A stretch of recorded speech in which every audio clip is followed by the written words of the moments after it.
Olá pessoal, tudo bem? Mais uma vez aqui pela The Wine School Brasil, iniciando essa nossa live especialíssima aqui ao vivo. Hoje com um convidado para lá de especial, vamos bater bola literalmente hoje. Duas coisas que eu gosto muito, vinho e futebol. E quem gosta vai estar acompanhando aí também, os boleiros, os não boleiros. Bem-vindo aí pessoal, bem-vindo Alex, Fernando, Marilena, Marcos. Valeu pessoal por acompanhar a gente aqui mais uma vez. João, Janaína, oi, tudo bem? Boa tarde, gente, boa tarde. E aí, vamos tomar? O que nós vamos tomar? O que será que eu estou tomando aqui, hein? Vou mostrar para vocês antes do Jussi entrar, ó. Quem que gosta, hein? Molovan. Produtorzinho pequeno. Fala pessoal, acenando aqui. Rachel. Obrigado, hein, Rachel. Sempre dando força aí pra gente.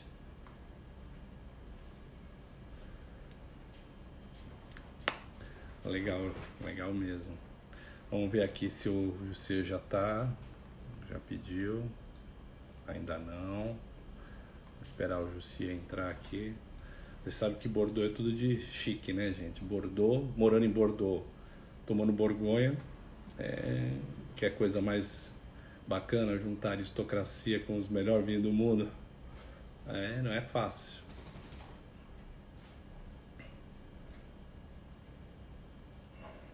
Miguel, Guilherme, tudo bem, gente? Vamos entrando e esperando que daqui a pouco o Jussi já vai entrar. Nós conversamos agora há pouco e já testamos a nossa conexão aqui, estava boa.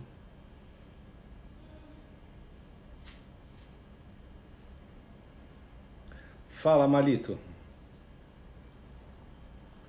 Malito, esse que acabou de entrar, é um grande anestesista. Já me tirou de muita enrascada. Ó, o Jussi aqui entrou. Já vou convidar o Jussi para participar da nossa... Vamos lá, de entrar diretamente de Bordeaux com o nosso craque hoje. E esse é craque, literalmente é craque. E aí, Jussi? Felipe, como é que você tá? Tudo bem? Que prazer falar contigo, cara. Prazer, igualmente é meu. Eu que agradeço o convite. Muito feliz de estar aqui com você. Foi difícil falar contigo. Tive que falar com o Daniel, que falou que não sei o que. Eu falei, pô, acha o homem aí pra mim. Vai catar ele em algum gramado aí, que ele deve estar batendo uma bola. Agora é mais arriscado me ver em adegas do que em Gramado. Olha, você juntou as duas coisas que eu adoro, cara, futebol e vinho. Deixa eu começar me apresentando aqui, que o pessoal está entrando. Pessoal, esse aqui é mais Certo. uma live pela The Wine School Brasil, que é do grupo VSX. A gente promove os cursos da W7 no Brasil. Não sei se o Jussi já ouviu falar da Wine Spirits Education Trust, né? Ela é muito reconhecida aí na Europa, uma certificação de nível internacional. Então, a gente promove esses cursos aqui, pessoal, com esses professores bacanas aqui, que vocês vão ter acompanhadas nas lives, e a gente sempre nessas lives está procurando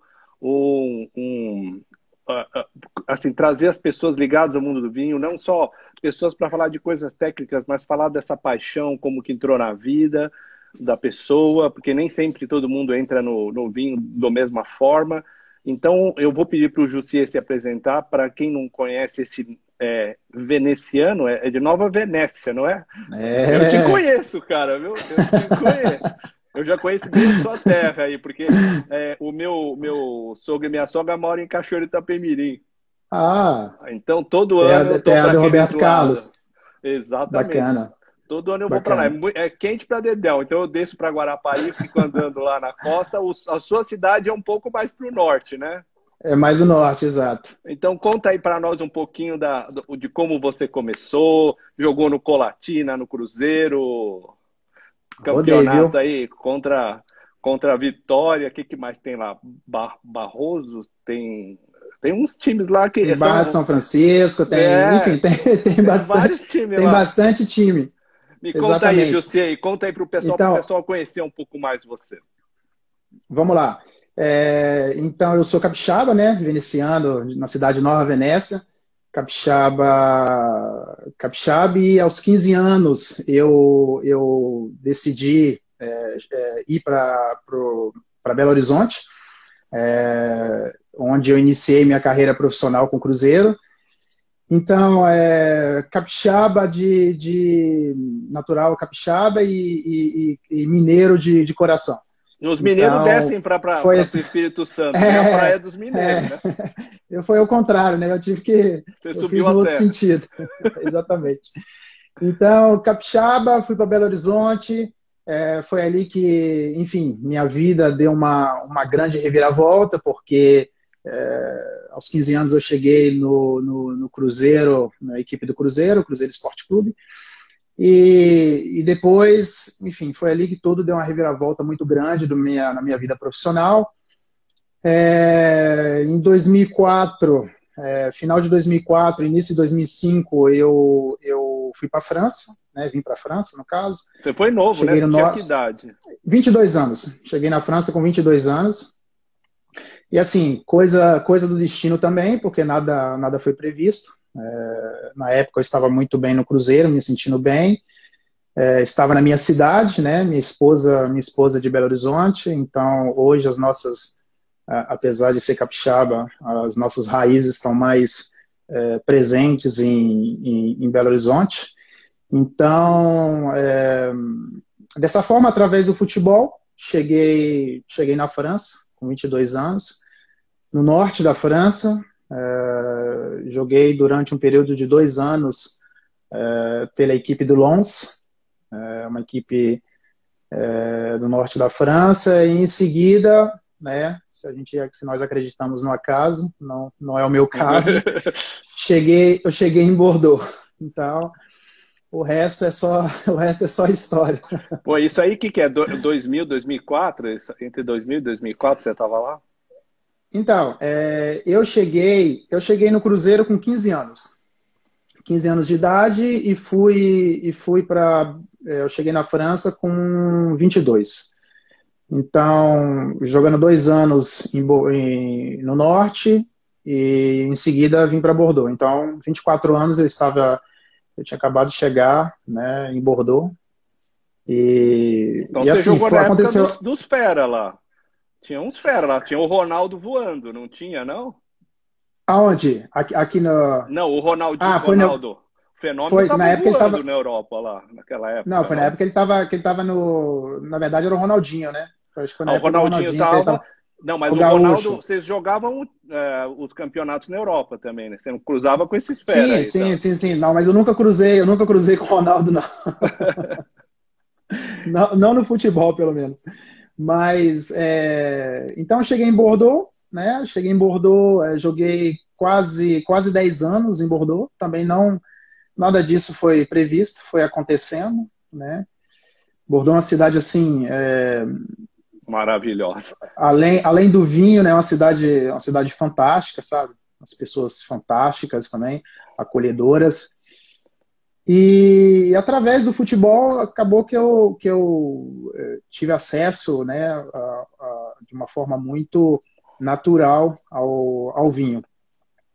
Mas o que é mais engraçado é como, né, eu descobri o vinho, porque, enfim, você deve saber que o esporte, um atleta profissional, né, um esporte de alto nível, de alto rendimento, há certas coisas que você não pode se permitir.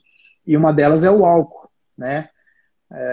Então, cerveja, vinho, tudo isso, né? Até, né, isso, lógico, foi aquilo que nos mostraram e nos ensinaram durante toda a minha carreira profissional, até eu chegar em Bordeaux, porque a história... Aí vem a resenha, aí vem a resenha. A história em Bordeaux é completamente diferente, porque, assim, mas até eu chegar em Bordeaux, acesso zero. Mesmo quando eu cheguei na França, entre 2005, 2007, que eu estava no norte, é uma outra mentalidade, né? Ali eles estão divisa com a Bélgica, né? Então, mas você vê em cada região, como um pouco como no Brasil, né? Cada região aqui na França tem sua história. Então, você vê entre o norte, eu senti uma diferença muito grande entre o norte, o sul, sudeste, sudoeste, né? No caso aqui em Bordeaux. Mas quando eu cheguei em Bordeaux, mas sem ter tido até então nenhum tipo de contato com álcool. E assim, cheguei em Bordeaux, meu primeiro eu percebi que as pessoas, né, bebiam vinho com uma naturalidade muito grande, né? No Brasil, vamos tomar um suco, vamos tomar uma coca, um guaraná, e eles tomavam vinho nessa naturalidade. Enfim, até aí também eu não queria muito me envolver, e também, mesmo se eu sou uma pessoa curiosa, eu não queria, como para mim aquilo ali realmente era o álcool, né? Então eu não devia ter nenhum tipo de contato. Mas só que o que aconteceu? O presidente do nosso time, né, que hoje não é mais o presidente do time, ele tem, né, é o proprietário de 3 chateaus, né, 2 muito conhecidos, que é o Chateau Glória, na apelação Saint-Julien, e o outro que é o Chateau Saint-Pierre, né, na apelação também Saint-Julien, no Médoc. Então, o que acontecia? Nos dias dos jogos, imaginamos que o jogo é às 20 horas, no almoço, né, que tinha a famosa concentração, né, ou um dia antes, ou no mesmo dia, o garçom passava, né, para todos os jogadores, tinha a mesa dos jogadores e tinha a mesa da comissão técnica. E nisso tinha os copos, né, e tinha taça de vinho, mas taça vazia. Eu já falei assim, pô, por que os caras colocam a taça de vinho? Por que eles não tiraram? Aí, beleza, aí daqui a pouco passa, né, o sommelier, no caso, né, servindo, né, e perguntando, você aceita? E aquilo pra mim é, tipo assim, coisa de louco. Assim, e você era o único brazuca lá? Ou tinha não, tinha outros brasileiros, né, tinha o Wendel, o Fernando e o Henrique, né, no caso. O Fernando é do Sul, o Wendel é de Belo Horizonte, e que nós iniciamos a nossa carreira juntos. Na verdade, eu encontrei com o Wendel em Belo Horizonte, depois acabou que nos encontramos aqui em Bordeaux. E o Henrique, que é do Rio de Janeiro. Enfim. E todo mundo estranhando, né? Falando, nossa, que isso? Não, todo mundo assim. O Fernando, por exemplo, que é do Sul, ele já tinha uma certa, pela história que o vinho brasileiro tem com o sul do país. Então, eu acho que ele já tinha essa familiaridade com vinho. Então, para ele, não surpreendeu.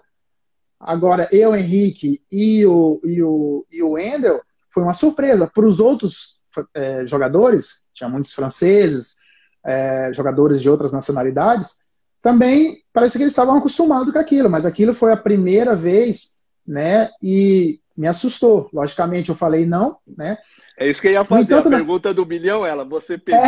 Não, eu não aceitei, porque, tipo assim, sem contato nenhum, e naquele momento, realmente, eu não apreciava. Vai que pega mal, né? Sei lá.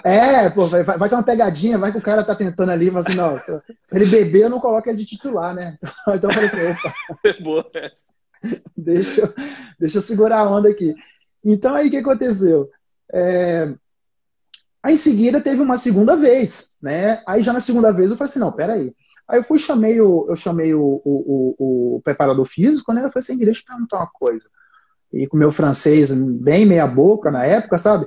Eu falei assim, cara, isso é normal? Vocês servir vinho? Ele falou assim, é normal, né? Falou dessa forma. Eu falei assim, mas pô, mas aqui, vinho é álcool. Como você vai servir vinho no dia do jogo, uma taça de vinho no dia do jogo, ou um dia anterior do jogo? Ele falou assim, primeiro, é só uma taça, tá? E segundo, vinho não é álcool, não. Quem falou com você que vinho é álcool? Pas de problema. Pas de problema. Vinho é alimento. Ele me solta essa. Aí eu olhei para ele assim, ele não riu. Eu falei assim, você tá brincando comigo. Eu falei assim, não tô brincando com você, não. Né? O preparador físico do time me explicou dessa forma, né? Quando eu questionei sobre a presença do vinho. E assim, depois disso, eu comecei, logicamente, no dia seguinte a essa discussão, eu já comecei a me interessar pelo vinho, né? E o que é mais engraçado, a minha primeira grande experiência com vinho foi um brasileiro, né? Que me deu o privilégio, na verdade foi meu companheiro Fernando, que jogava comigo do Sul, mais uma vez. Uhum. E me convidou para uma degustação, e foi ali, realmente meu primeiro contato com vinho, e depois disso, assim, minha cabeça abriu. Completamente, lógico. Havia toda essa questão, né, do futebol, né, profissional, e o vinho. Então, havia um período onde eu me permitia experimentar o vinho. Quando fazemos um jogo, por exemplo, logo depois do jogo, não é recomendável. Um dia depois do jogo não é recomendável. Então, quer dizer, só no terceiro dia que você pode tomar em doses pequenas. Então, quer dizer, na refeição é recomendável você tomar uma taça de vinho, né, por refeição. Lógico, quando você não é profissional, acho que você sabe muito bem disso, a dose ela aumenta. Mas no nosso caso, o próprio médico do clube nos recomendava tomar uma taça de vinho nas refeições, mas tinha aquele período, né, igual eu te falei, que tinha que ser respeitado. E assim, aí quando minha mente abriu para tudo isso, que aí que eu tive uma visão ainda mais ampla de tudo aquilo que era o vinho, tudo aquilo. Foi aí que eu comecei a ter uma visão ampla de como era o vinho na França. Então, naturalmente, as pessoas, em qualquer... Aqui eles falam que o café da manhã não é refeição, né? Porque se fosse refeição, eles tomavam vinho. A champanhe pode tomar, né? No café. A champanhe pode tomar. Né? Quando você viaja para degustação profissional, já de manhã o bicho começa a pegar, né? Você já toma já desde manhã. Então, assim, a minha história entre o futebol, né, e o vinho, na verdade, o vinho, logicamente, se iniciou a Bordeaux. Eu fui picado aqui pelo coronavinho. Esse é um bom termo. É melhor ser picado pelo coronavinho. E foi aí que tudo começou. Não tem como, assim, eu acredito, sabe, é uma coisa que realmente, de uma forma do bem, é um vírus do bem que se propaga, sabe, porque envolve muita coisa, envolve, sobretudo, felicidade, né, que é sensacional, sabe. Então, assim, em Bordeaux, na França, faz 15 anos que eu estou, em Bordeaux desde 2007, encerrei a minha carreira em 2016, em 2017, tinha uma boato que você vinha aqui pro Atlético Paranaense, cara. Rapaz, isso é uma história boa. E na verdade, sim, eu estava para assinar com o Atlético Paranaense. Então, eu vou te contar uma coisa aqui que, na verdade, eu nem contei para os jornais depois, e nem os jornais depois souberam o que realmente aconteceu. Porque se você seguir um pouco a história, estava tudo certo. Né? Eles tinham anunciado. Agora é hora da resenha. Agora é hora da resenha. Já tinha anunciado tudo certo, tudo imprensa sabendo, preparando a apresentação. E no último momento, o que aconteceu? Jussier volta para a França, tal, aquela coisa toda. Então aí, o que realmente aconteceu? Depois que eu saí de Bordeaux, né, meu contrato acabou com Bordeaux em 2016. Houve essa oportunidade com o Atlético Paranaense que foi uma escolha lógica, porque com a minha família estávamos buscando um clube com uma identidade forte, né? Nesse caso aí houve uma oportunidade com o Brasil e uma identidade forte, mas ao mesmo tempo onde que a família, né, pudesse estar bem. Então, a gente conhece alguns amigos no Paraná, né, em Curitiba, E sempre houve essa conotação de Curitiba ser como se fosse a Europa, né, no Brasil. Então, clima, tinha uma história também. Clima, né? Então, foi aí que a decisão, né? Foi aí que tomamos a decisão de aceitar a proposta e de dar seguimento nesse projeto. Em 2014, eu tive uma cirurgia de ligamento cruzado no joelho direito, né? Putz, ficou um tempão parado, então. Exatamente. Foi um período muito delicado na minha carreira, porque eu fiquei quase um ano, né, completo sem jogar. Então isso me afetou bastante, mas assim, 2015 foi um ano perfeito, sabe? Infelizmente depois eu acabei meu contrato com Bordeaux e tive que seguir o meu caminho. Quando eu cheguei no Paraná, né, tudo certo, mais uma vez, como eu falei, e aí foi passar os exames médicos, né? E assim, eles estavam me trazendo como grande nome, financeiramente era algo muito importante, tanto para o clube como para mim. E acho que faltava uma semana antes do fechamento da janela de transferência. Nisso eu fui passar os exames. O que aconteceu no período que eu machuquei meu joelho, né? Então, o ligamento cruzado, vamos supor que é assim, né? Dessa forma. O normal, vamos supor. E a minha cicatrização, depois da cirurgia, ela ficou dessa forma, né? Ficou como uma vírgula, o ligamento cruzado. E aí eles perceberam que eu tinha um risco maior de lesão, né? Foi o que... E entendi perfeitamente, na verdade eu estava indo com o sentimento que isso iria acontecer. Por ambas as partes resolvemos, né? Porque no meio do futebol também existe, chamamos o contrato de risco, né?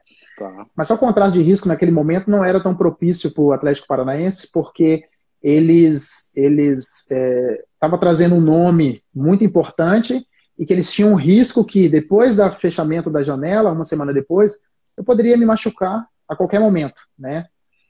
Então decidimos não prolongar, né, a nossa história e o projeto, e foi assim que eu saí dos bastidores e ninguém ficou sabendo de nada, na verdade, porque na verdade houve um acordo entre a gente, no sentido de, a gente não fala nada, porque eu também tinha objetivos de continuar jogando futebol, né? Tinha outra proposta? Tinha alguma outra proposta? Então, eu tinha outras propostas, mas não tão boa como o Atlético Paranaense. Então, eu tive que recusar e em seguida... O São Paulo não te fez proposta, não? Então... porque eu sou São Paulino, cara. Tá vendo? Vai procurando, vai achando. Não, o São Paulo... Olha só, o São Paulo acho que estava o Raí... Não era o Raí que estava nessa época como diretor? Eu acho que é mais recente, eu não me lembro. Era o Raí e o treinador não era o Ricardo Gomes, era? Não, acho que não era, não. Mas eu sei que o Raí e o Ricardo Gomes tinham bons contatos, e são pessoas que eu tenho contato, né, no São Paulo, e houve uma simples especulação, né, não também levamos, tive contato com o pessoal da diretoria na época, mas assim, nada, somente especulação e também não evoluiu não. Na época também eu tinha acabado de finalizar o meu contato com o Atlético Paranaense e em seguida surgiu essa oportunidade com o São Paulo, mas que também não avançou. Então quase que eu... quase que você virou tricolor, cara. Quase que você virou tricolor. Tô ligado. E aí você pegou as coisas e voltou para Bordeaux. Então, naturalmente, é engraçado, né? Porque, mas eu acho que nesse momento, né, havia ainda uma expectativa de continuar minha carreira. Né? Na época eu estava com 33 anos, me sentindo bem fisicamente, mas eu sabia que havia esse empecilho em relação ao meu joelho que poderia estar me bloqueando, né? Nos momentos justamente do teste medical.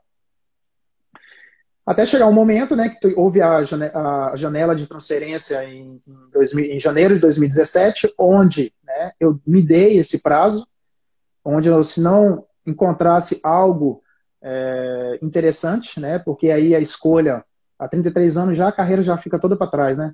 Sim. O que você fez já tinha que fazer, não existe mais grandes expectativas além do que já foi feito, do que já havia sido feito.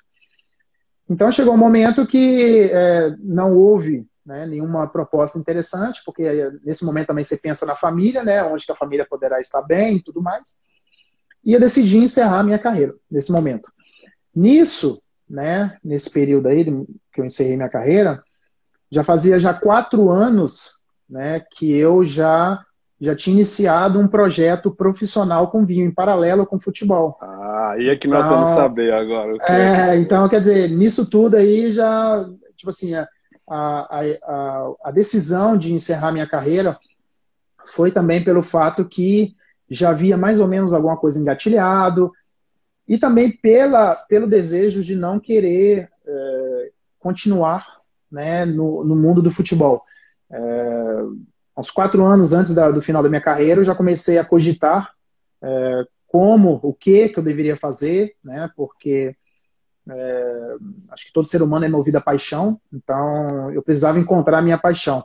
A minha paixão era o futebol, é o futebol, mas eu precisava ter outros desafios, ter outras perspectivas, conhecer outras pessoas, né, porque acaba você vivendo sempre no mesmo mundo, no mesmo meio, né, de pessoas, você sempre está, querendo ou não, tendo contato com as mesmas pessoas.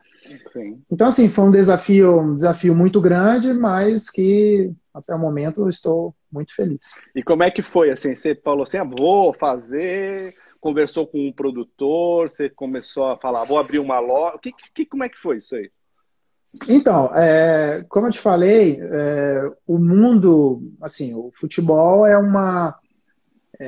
quando você está dentro do futebol, acaba abrindo muitas portas, né, que talvez seriam portas que outras pessoas não podem ou pudessem ter acesso.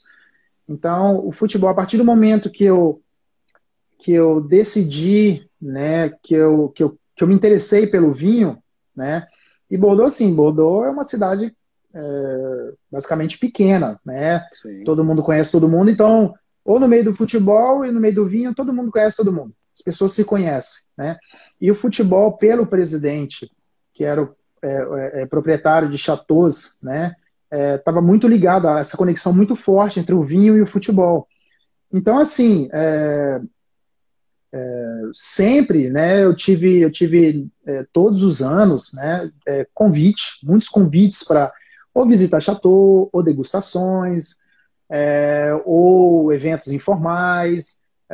Então, mas no início eu não aceitava, mas quando eu podia, a partir do momento que eu comecei a me interessar pelo vinho, eu aceitei tudo. Fui aceitando. Então, e aquilo ali foi cada vez mais me enriquecendo, ou que seja de informações, ou que seja de contatos, né? Mas naquele momento não foi... eu não tinha nenhuma perspectiva em relação a vou trabalhar com vinho, vou aproveitar isso aqui, esses contatos, porque eu sei que eu vou precisar no futuro. Nada. Foi uma coisa natural, assim. Totalmente. Foi mais por interesse, né, por curiosidade, e foi assim que tudo começou. Nisso, né, tanto em Bordeaux, iniciei em Bordeaux, né, e depois, como eu te falei, na França também, os produtores, que seja em Bordeaux, que seja na Borgonha, que seja na Loire, que seja no Rhône, há uma conexão entre eles muito importante também, sabe? Geralmente eles se apreciam, há um grupo de produtores que se apreciam, e foi assim também que surgiu a oportunidade de ir para outras regiões, visitar. Chegou um momento que, durante as férias, eu estava pegava alguns dias, né, antes de ir para o Brasil, fazer uma viagem para Borgonha, ou para outra região. Então, isso que foi me dando um leque de possibilidades, que no momento que eu cogitei a possibilidade de trabalhar com vinho, foi aí que eu vi a importância daquilo tudo que eu tinha feito, né, durante quase 10 anos, né? Todas que você tinha feito. Naquelas relações, mas tudo isso foi feito de uma forma natural que no final, né, me serviu assim enormemente, porque como o futebol o mundo do vinho também é um mundo onde, assim, não falo em relação ao acesso ao produto, né? Mas nesse caso, acesso aos produtores é uma coisa muito, muito difícil, sabe? Então, o futebol, na verdade, né? Borgonha mais me abriu... ainda, né? Borgonha, os caras são... Borgonha, eles tem um ditado que eu acho que, assim, é válido e eu comprovei isso durante todos esses anos, é que em Bordeaux você pode comprar tudo, numa visita em um chateau, pode comprar tudo, mas você não experimenta nada, você não degusta nada, né? No entanto, na Borgonha, você degusta tudo, não pode você é recebido de braços abertos, mas você não tem nada para comprar. E me diz uma coisa, nessa andança que eu achei legal aí, qual foi o chateau ou o produtor que você falou assim, cara, desculpe o termo, cara, olha onde eu tô, que lugar que, assim, qual foi o primeiro ou o que mais te falou assim, nossa, foi o Mouton, foi lá, ou foi algum da Borgonha, onde foi que você falou assim? Então, eu tipo assim, eu sempre tive consciência da sorte que eu tenho, né, que eu tive ou que eu tenho, nos momentos, principalmente nos momentos, mas nada, tipo assim, me surpreende de uma forma onde, assim, uau, incrível. Tipo assim, pouca coisa, na verdade, o que me surpreende mais é a simplicidade, sabe? Então, Então você foi para Borgonha. Então, aí que tá toda a questão.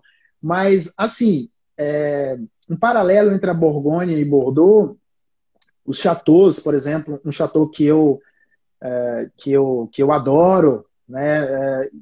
E acaba tem uma coisa que eu sempre falo, sabe, para os meus amigos, para quem que seja, que eu aprecio ainda mais o vinho quando eu conheço, né, a pessoa que está por trás daquele produto, da etiqueta, né?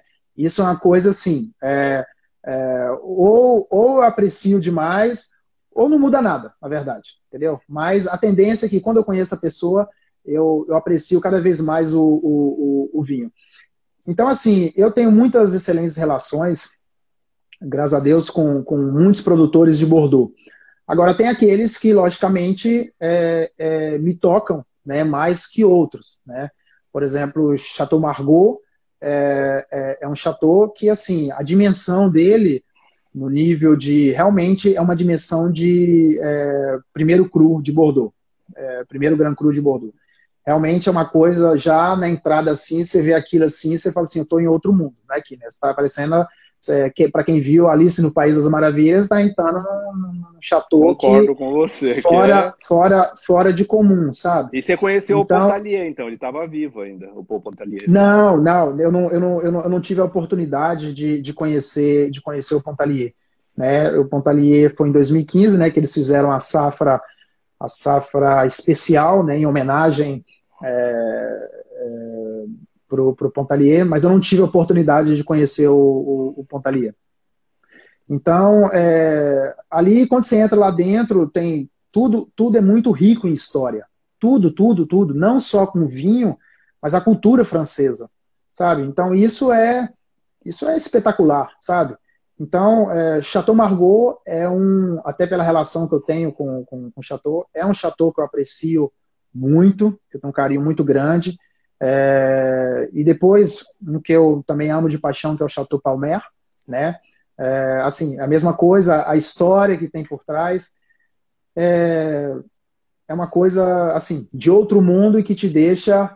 E ao mesmo do outro lado, né, quando, né, vamos dizer, o contrário, né, do Borgonha, mundo do vinho, né? que são as duas grandes regiões mais conhecidas, né, Bordeaux e Borgonha. A minha iniciação no mundo do vinho foi com Bordeaux, logicamente, pelo fato de eu estar aqui, pelo fato de eu ter me introduzido inicialmente em Bordeaux. E logo em seguida você percebe que é uma pena você ficar só focalizado em uma região, né? Mais uma vez, quando você vai abre a sua mente, o seu espírito, você vê que tem muita coisa no mundo a se descobrir, relacionado ao vinho. Então foi aí que eu comecei a me interessar pela Borgonha, né? Foi aí que eu conheci completamente o oposto, né, vamos dizer assim, de Bordeaux. A mesma paixão, né? A mesma paixão, mas dois mundos completamente diferentes. Porque em Bordeaux você só tomava o Bordeaux, ou o Chateau Glória ou o Saint-Pierre. É só isso que você tomava. Só o Glória. Então, eu esqueci de contar, contar uma história em relação ao presidente do time, que na época, né, você sabe que no futebol tem quando você ganha um jogo importante ou quando Tem você o ganha um bicho. jogo, tem o bicho, né? Que chama de O bicho. bicho. Vai dizer que o Aqui... bicho era vinho. Ah, não, escuta. Na França também tem bicho, né? Mas só que o bicho aqui é mais bacana. Imagina. Aí, o bicho aqui é chique, né?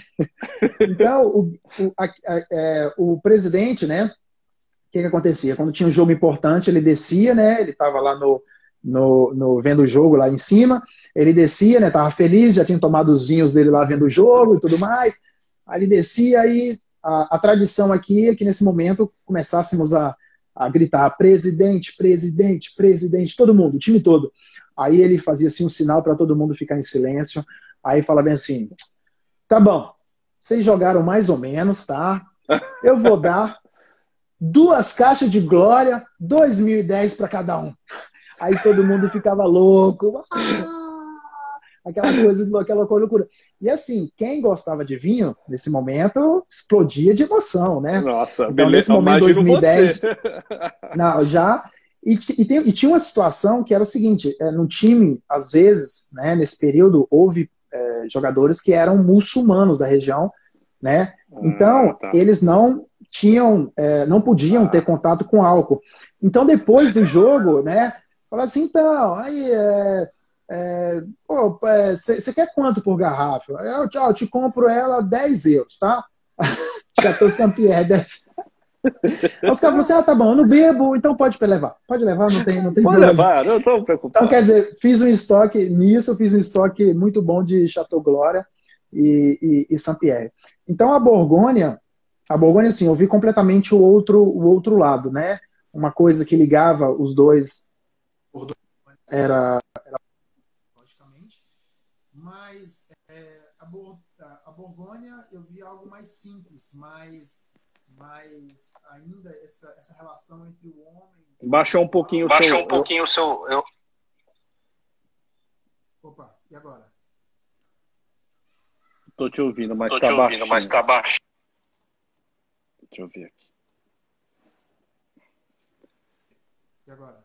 Pronto. Ah, tá. Beleza. Porque é o meu sogro tentando me ligar no WhatsApp. Meu Deus do céu. Aí que aconteceu? Então, na Borgonha, eu vi um lado completamente diferente, porque, imagina, você em Bordeaux, você tem, no caso de Chateau Margaux, só para a parte comercial, são 10 pessoas, mais ou menos, sabe, na parte comercial.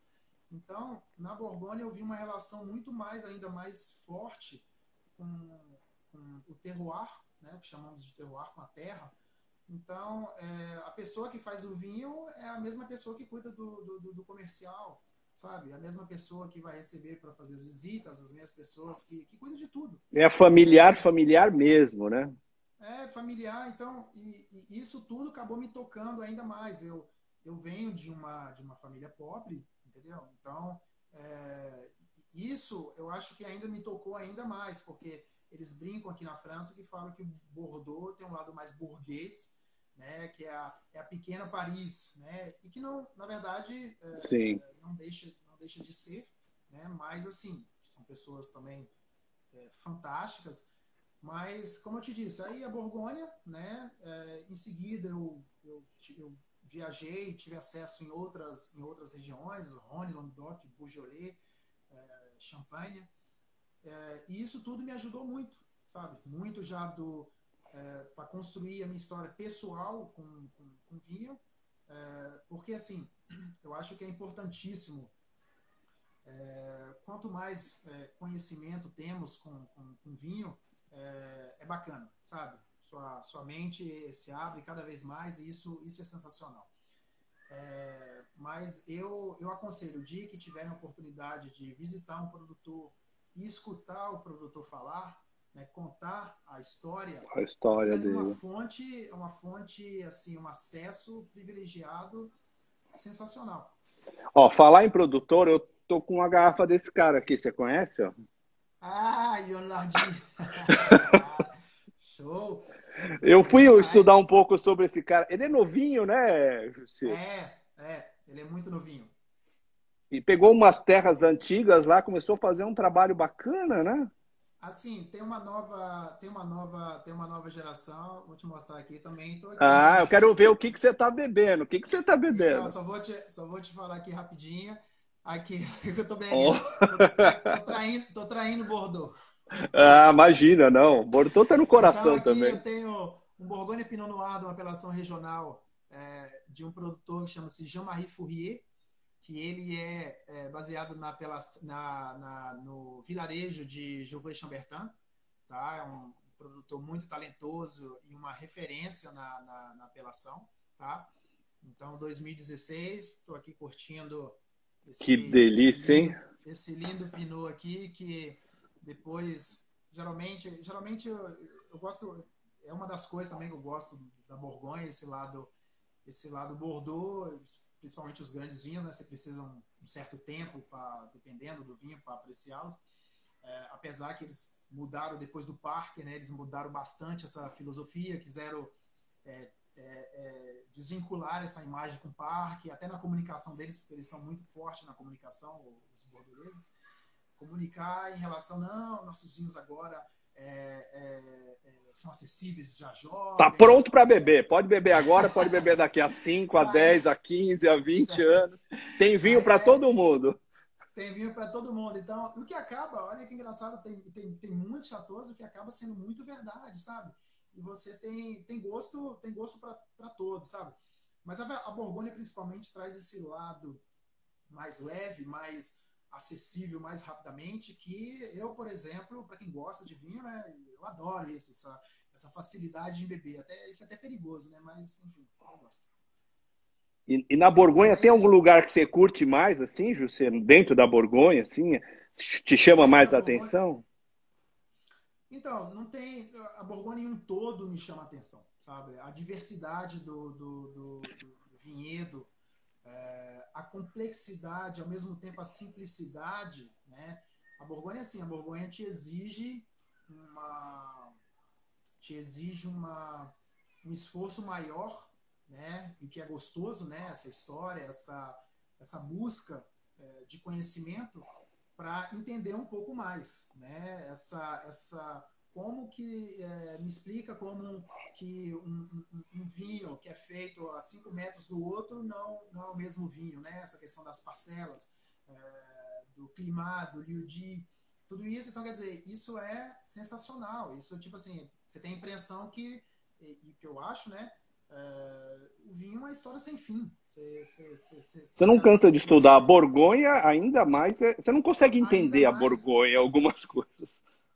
Então, quer dizer, tem uma explicação mais simplista, onde que você pode se basear, né? Tendo essa base, por exemplo, depois você tem que, logicamente, tentar buscar, se possível, mais conhecimento, e isso vai te ajudar demais a conhecer tudo que envolve a região. Mas assim, não precisa ser que nem a Lalu Bis-Leroy, né? Que falou que Pinot fora da Borgonha, perguntaram para ela, ela falou que não existe. Não existe, né? Na verdade, os Bourguignon e os Bordelais, né, eles têm uma rixa, né, do bem, né, falando, toda vez que eu vou conversar com um Bordelais, e eles perguntam, e aí, você trabalha com quem? Qual região você trabalha? Ela falou assim, eu trabalho com a Borgonha. A Borgonha não sabe fazer vinho, não. Ah, Aí eu vou na Borgonha, e aí, você trabalha com quem? Eu trabalho bastante com Bordeaux. Mas os bordoleiros não sabem fazer vinho também, não. Então, assim, tem um lado, na França, a gente usa a expressão chauvin, né? Chauvin quer dizer que é aquela pessoa que é daquela região e defende aquilo como o produto, a como se não existe cultura. nada melhor, sabe? Mas, assim, eu verdade, eu estava vendo até uma reportagem na Revue de Vin de France, umas revistas antigas, porque agora eu não compro mais revistas, eu só estoco no computador, só digital. E justamente falava do Pinot Noir, né? Que o Pinot Noir é essa uva onde, além da Borgonha, né, as outras regiões do mundo onde se trabalha muito bem também. Quer dizer, é uma uva muito delicada, muito complexa para ser trabalhada, mas, bicho, bom produtor e bons terroirs tem no mundo todo, sabe? Logicamente, se for começar a comparar o Pinot daqui com o Pinot de lá, sabe? Tem que levar em consideração cada expressão de cada local. Enfim, existem vários fatores que não tem como ser comparáveis. E você sabe que eu fiz uma última live com o Marco Danieli, você conhece? Já ouviu falar do Sim, Marco lógico, Danieli? lógico. Ele me falou que tem um cavista aí em Bona que vende os vinhos dele. Não chama-se Me Bourgogne, não? Eu não sei o nome do Não. cavista. Eu acho que já ouvi essa história. Eu Ele acho que é diz que o ele Me vende Bourgogne, chama o uns cavista. Pinot Noir lá que são do Marco Danieli. E realmente a gente provou na última live e estavam bem interessantes, assim, sabe? O Marco está É. fazendo um trabalho bem bourguignon mesmo, assim. Uhum. Bacana. Eu tive uma experiência. Eu tive duas experiências com os vinhos do Marco. Foi no Aprazível, no restaurante Aprazível, no Rio, né? Sei. Do meu amigo Pedro E Hermeto. exatamente. E logo em seguida teve uma viagem que eu fui para o Brasil e eu acabei comprando, né? Como que eu comprei? Acho que foi no Rio mesmo. Eu acho que foi até no Brasil que eu comprei essa garrafa. E trouxe a garrafa para a França. Né? Duas garrafas do Pinot Noir que ele fazia. E eu coloquei essa garrafa às cegas na degustação para os franceses, né? E na mesa tinha o proprietário do Chateau Lafleur. Lafleur, que é em Pomerol, em frente ao Chateau Petrus, né? Sim. E assim, ele não disse que era, não conseguiu, ninguém na mesa conseguiu dizer que era um vinho do Novo Mundo, né? Um Pinot Noir do Novo Mundo, né? Então eles ficaram perdidos. Uns arriscaram Borgonha, né? Olha só. E realmente tinha essa conotação da Borgonha pela fineza, o frescor e a elegância. Então, isso aí não tem como, sabe? Então, foi muito bacana. Foi muito bacana. Eles acharam super interessante, porque, lógico, eles não têm, acredito que eles não têm tanta ocasião de experimentar Sim, é uma coisa diferente, vinhos né? brasileiros, e principalmente Pinot Noir, né? Então muito, muito bacana. Mas você já degustou de tudo aí, porque o Jus tem Rhône no portfólio, tem um monte de outras Sim. coisas Sim, bacanas não, também. eu sou pela diversidade, justamente, sabe? Porque, mais uma vez, para mim, há excelentes produtores, falando-se França, lógico, né? Em todas as regiões da França e no mundo todo. Para mim, então, acho que tem que estar com a mente aberta. O mundo do vinho é um mundo muito grande, muito e que está aberto, né, a receber esses amantes que querem saber cada vez mais, que querem acessar cada vez mais esse mundo. E me diz uma coisa, com relação assim, você mora em Bordeaux, né, atualmente? Você mora na Exato. cidade de Bordeaux, né? Que é uma Exato. cidade muito feia, eu tive a oportunidade de conhecer, já fui. Você já foi no Amprimer? No qual? No lançamento dos vinhos Amprimer, quando eles Sim, lançam sim, sim, Amprimer? sim, sim. Eu Então. achei a coisa mais difícil do mundo ser. Eu estava falando com o Jorge Luque um dia, ele falou assim: Meu, ele falou para mim, eu falei, pô, então deve ser difícil. Falei, você prova uma amostra que ainda está na barrica e você tem que dizer se aquele vinho vai estar bom. Como é que você, que você acha que ele vai estar daqui a 2 anos? Você sabe, Complicado, hein? isso é uma tradição, né? Enfim, como o sistema de Bordeaux, nele mesmo, né?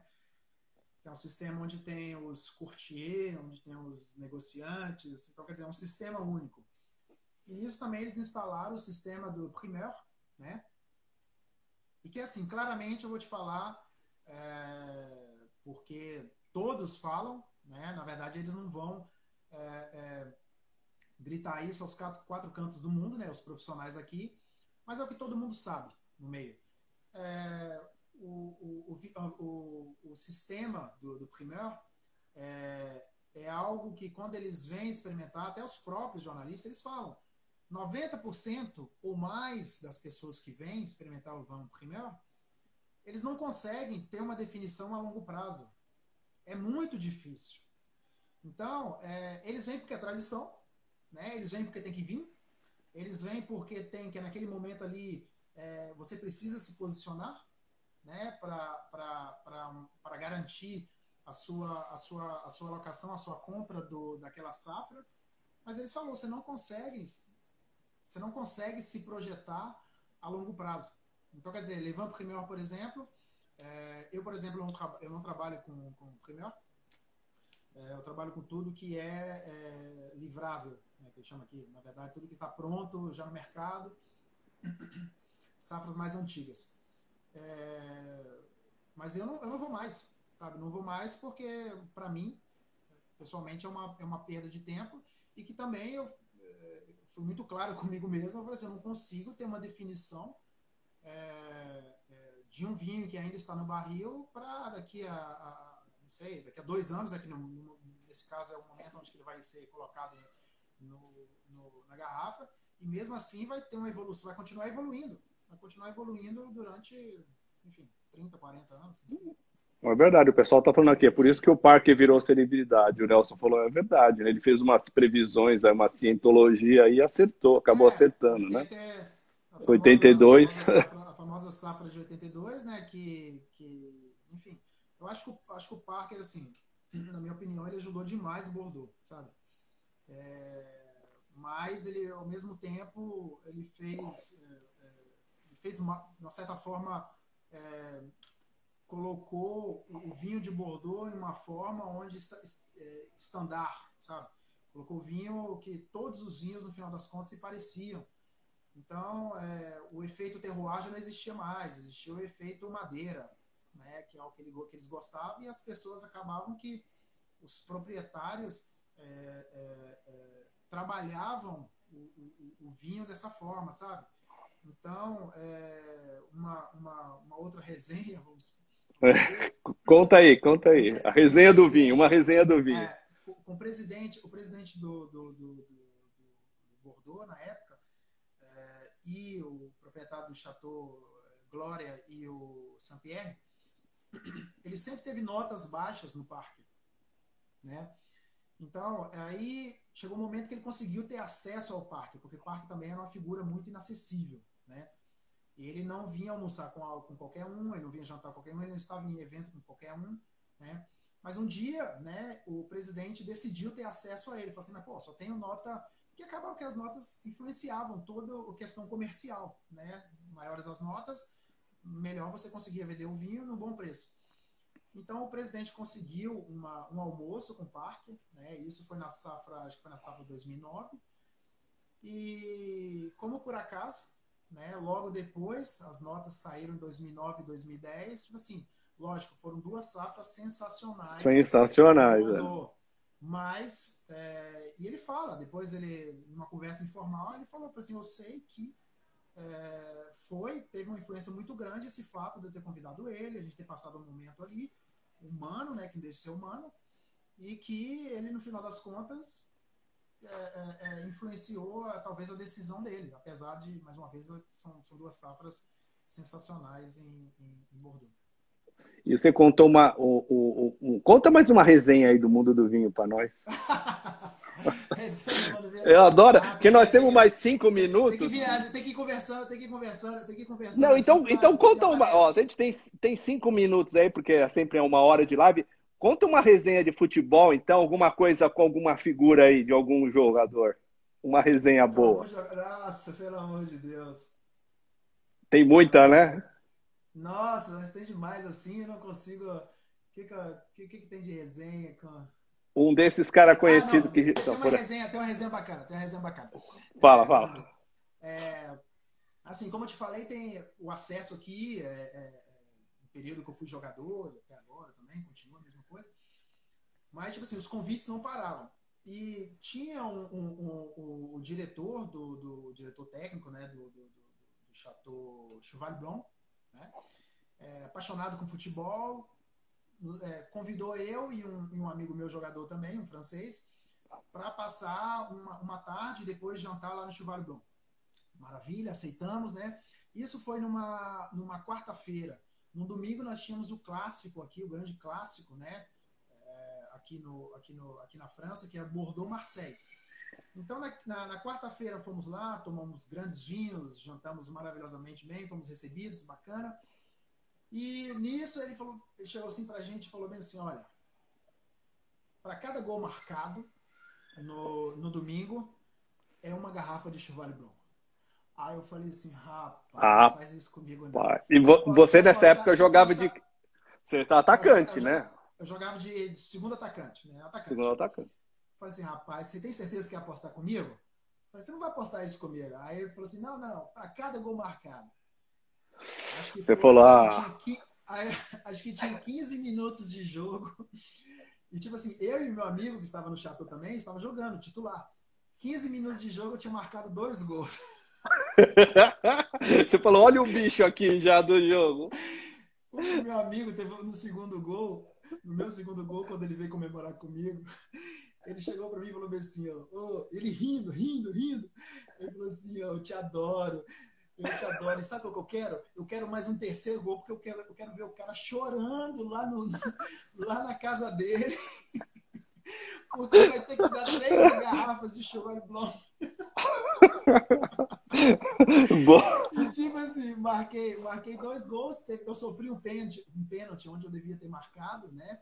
Mas assim, naquele momento eu já estava pensando mais equipe do que em mim mesmo. Mas no final das contas, 2 garrafas de Cheval Blanc, né? No mesmo dia ele ligou, depois do jogo, e falou assim, pô, isso é impossível, viu, bicho? Não vou postar mais nada com você, mas suas 2 garrafas de Cheval Blanc tá garantida. E tá guardado ou você tomou? Você guardou uma garrafa? Aqui, Felipe, vinho aqui em casa não dura muito tempo, não. Já bebi há muito tempo. Já falaram pra mim que uma garrafa triste é uma garrafa na adega, né? Cheia. Não, o bom formato aqui em casa é um Magnum, para uma pessoa, na verdade. Que bom. Essa foi ótima. Essa resenha foi boa, hein? Que ano que foi isso? Foi o Cheval Blanc daquele ano? Não foi daquele ano, não.